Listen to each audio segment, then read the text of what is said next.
No. Buddhism is actually a form of agnosticism. Did Muhammad ever claim to be God? No. Well, out of the major gods, which one ever claimed to be God? Jesus. And they killed him for it. Come on. You have to realize, to understand what churchgoers believe, research needed to be done in the congregation. So what questions you need to be asking is, do you believe that the Bible is historically correct? Do you believe that God created the earth in 6 days or literally millions of days? And I'm not willing to die on a 6-day deal. However, I am willing to die on the fact that the earth is much younger than older, and I'll let God sort that out. That's right. Above my pay grade. That's good. Do you believe that God created two sexes, male and female? And do you believe that when you are saved, you're going to heaven upon death? And do you believe in a literal place called hell? Do you know how many smart aleck Church of God young men are on the internet debating whether there's a hell or not? Yes. Come on. With you. Belief is, in the Bible, is the major predictor of future behavior. Where you need to batten down the hatches in your congregation is knowing the belief is invisible, but being intentional about asking your students, your youth groups, your children's churches, your families, do you believe that the Bible is infallible? And the answer was last night. And so you have to realize, when they looked at middle schoolers in America, here's what middle schoolers believe in Generation Z. They believe the Bible was written by men.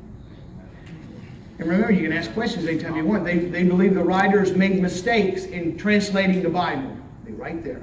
They believe the Bible was not translated correctly, and they believe the Bible contradicts itself, and they believe the Bible has error. Yes, sir. When you're communicating to the junior high, what is the quickest and easiest way to give them information that they can retain in their vernacular? That the Bible is infallible and it is in error, that you can trust it in your life. One picture that I used last night, they're visual creatures. They're the first complete technologically driven generation ever in the history of America.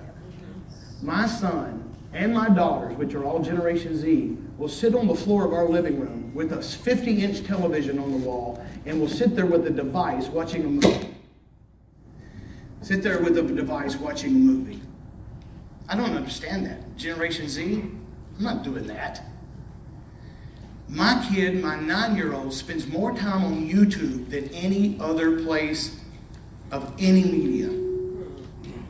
Spends more time on YouTube. If you show them these things, you can go to Google.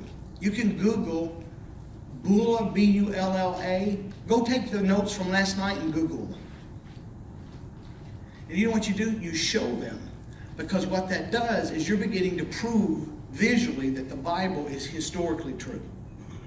It's the first place you start. Because, and I'll go ahead and let the cat out of the bag, if every one of you would change your preachings to include apologetics, which is apologia, to give a defense for the faith that is in you, 1 Peter chapter 3, verse 15, then what would happen is that you would be able to answer questions in your preaching that they're already asking and that they believe, but the belief is invisible, and because you don't see it, you think they're believing the same thing you're believing.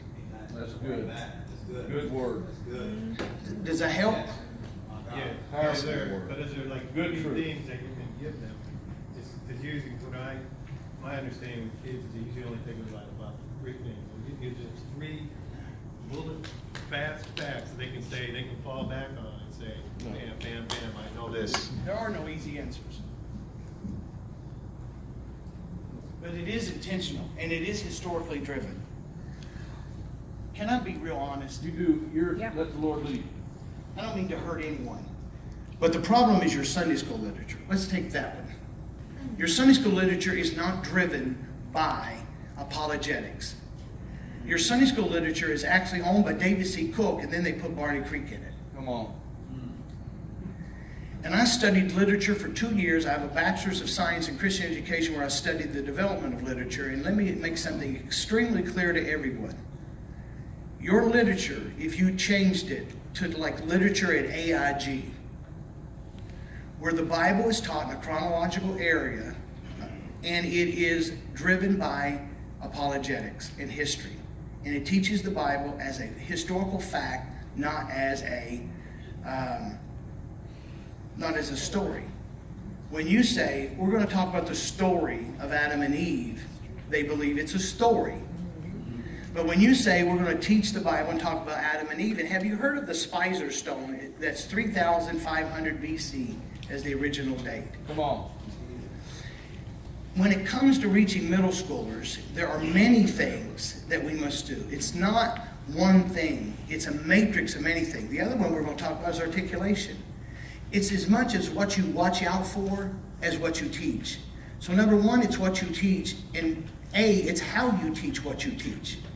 B, is how they receive what you teach and their ability to articulate that faith and then say it back to you in a reasonable, intellectual kind of way for a middle schooler.